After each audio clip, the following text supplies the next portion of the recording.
The Celebrated Jumping Frog of Calaveras County is an 1865 short story by Mark Twain. It was his first great success as a writer and brought him national attention. The story has also been published as Jim Smiley and His Jumping Frog, its original title, and The Notorious Jumping Frog of Calaveras County. In it, the narrator retells a story he heard from a bartender, Simon Wheeler, at the Angels Hotel in Angels Camp, California, about the gambler Jim Smiley. The narrator describes him. If he even seen a straddle bug start to go anywheres, he would bet you how long it would take him to get to wherever he going to. And if you took him up, he would fuller that straddle bug to Mexico. But what he would find out where he was bound for, and how long he was on the road.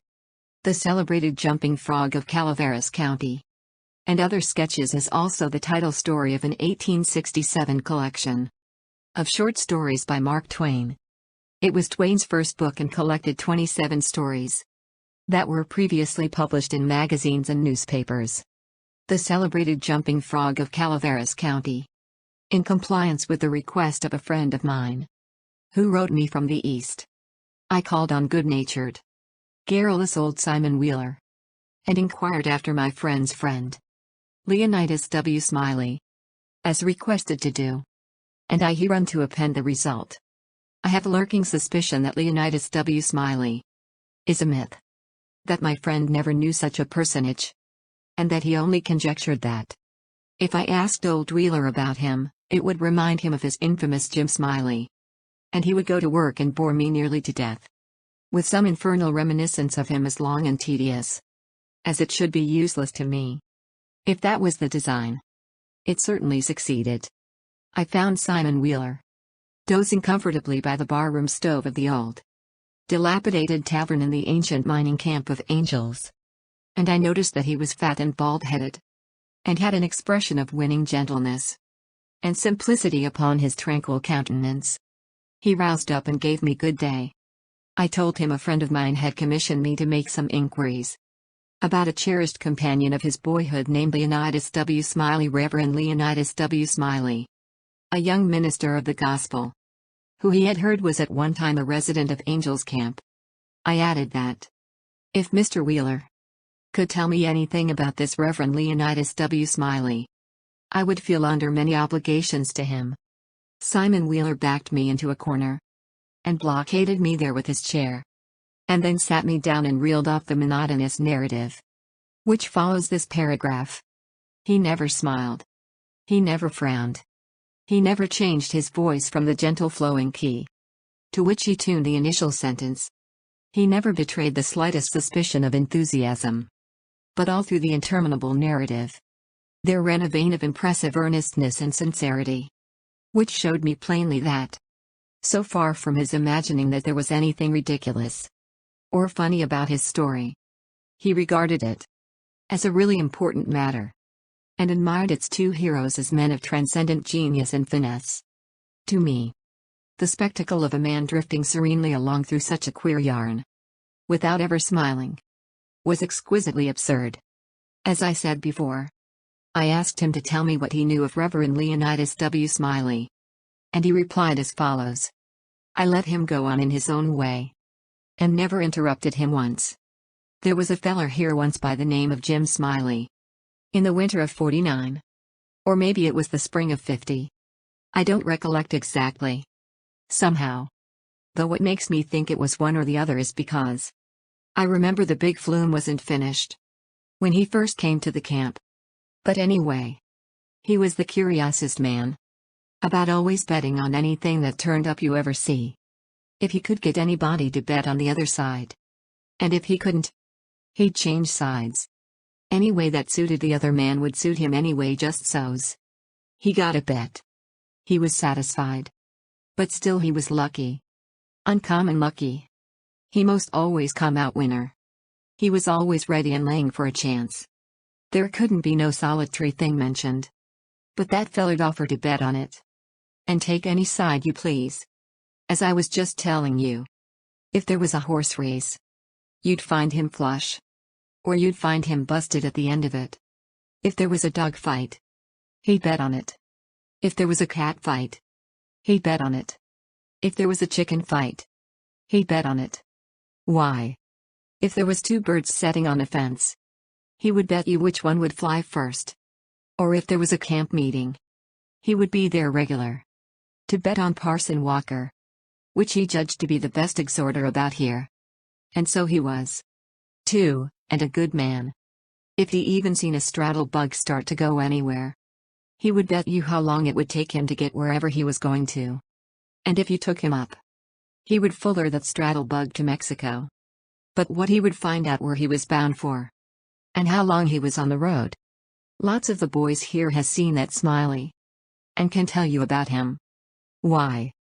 It never made no difference to him, he would bet on anything, the dangdest feller. Parson Walker's wife lay very sick once. For a good while. And it seemed as if they weren't going to save her.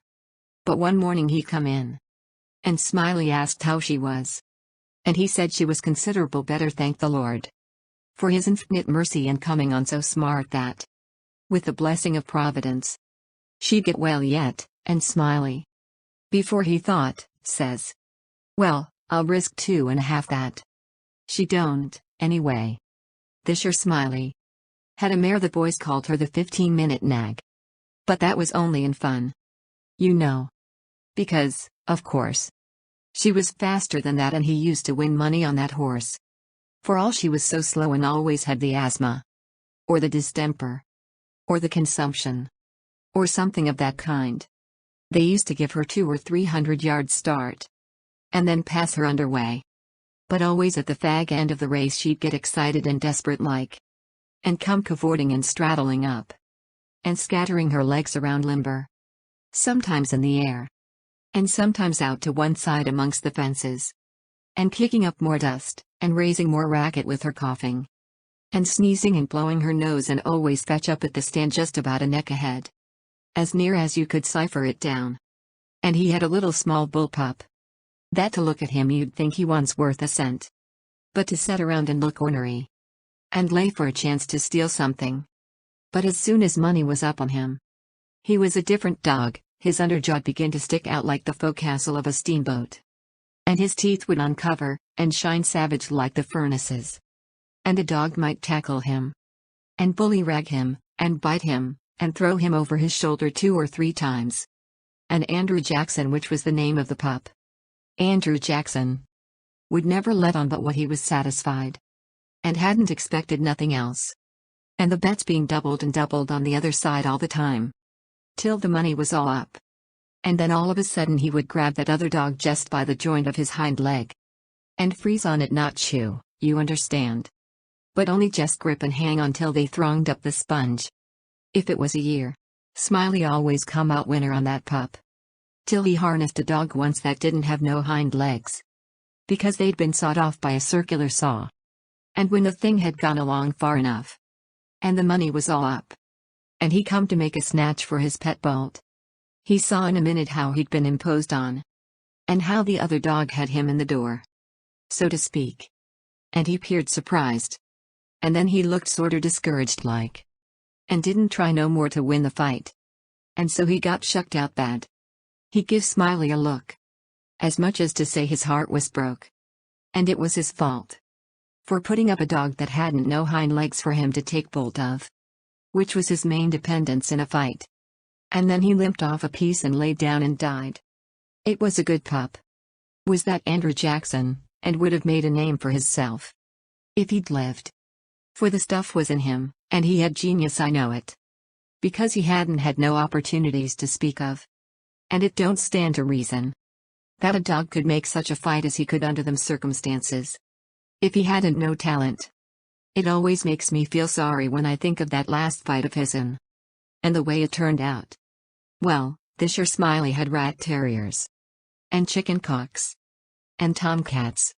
And all of them kind of things. Till you couldn't rest. And you couldn't fetch nothing for him to bet on but he'd match you. He catched a frog one day. And took him home. And said he calculated to educate him. And so he never done nothing for 3 months.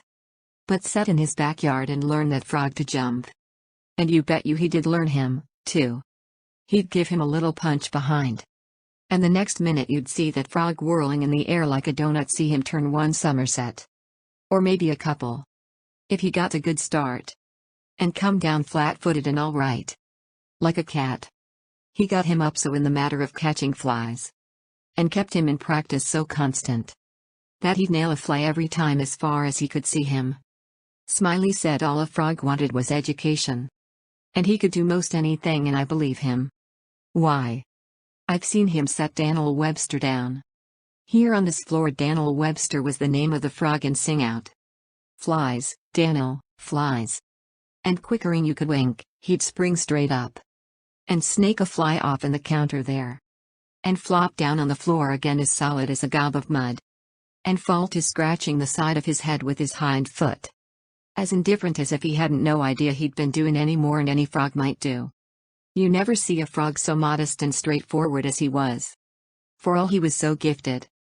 And when it come to fair and square jumping on a dead level, he could get over more ground at one straddle than any animal of his breed you ever see.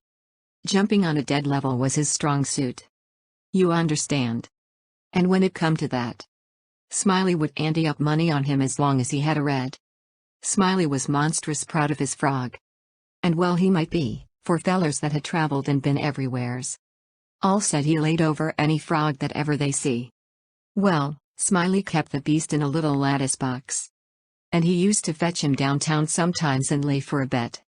One day a feller, a stranger in the camp, he was come across him with his box, and says, "What might it be that you've got in the box?"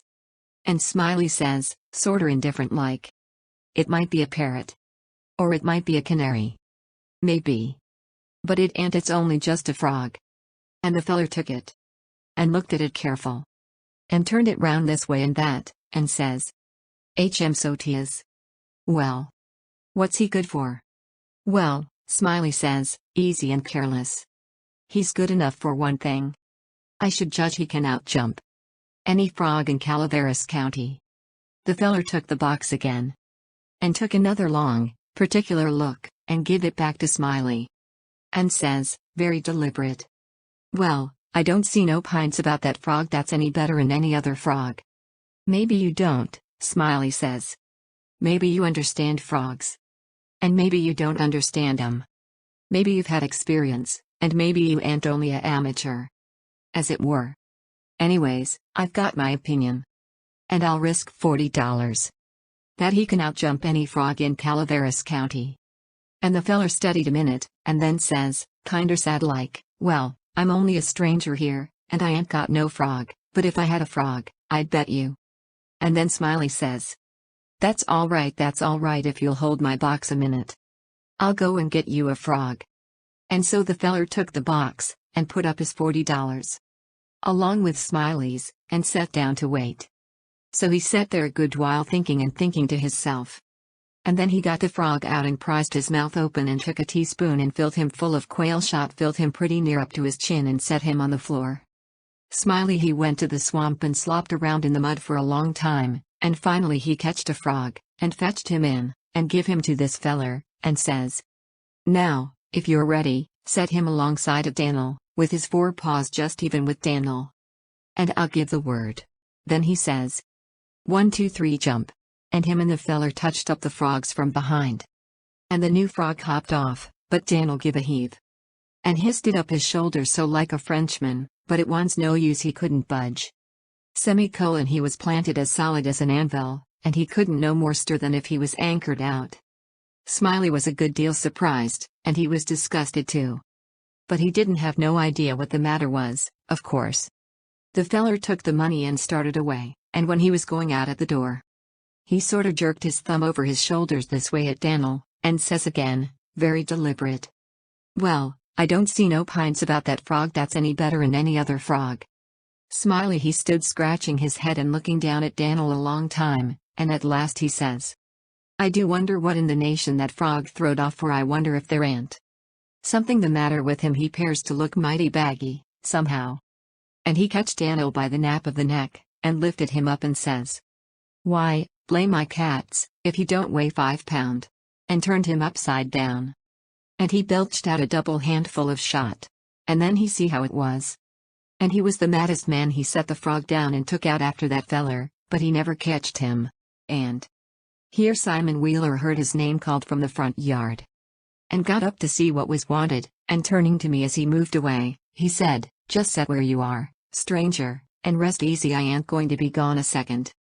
But, by your leave, I did not think that a continuation of the history of the enterprising vagabond Jim Smiley would be likely to afford me much information concerning the Reverend Leonidas W. Smiley, and so I started away. At the door I met the sociable Wheeler returning, and he buttonholed me and recommenced. "Well, this sure Smiley had a yeller one-eyed cow that didn't have no tail, only just a short stump like a banana, and oh, hang Smiley and his afflicted cow," I muttered, good-naturedly. And bidding the old gentleman good day, I departed. End of the story. Thank you.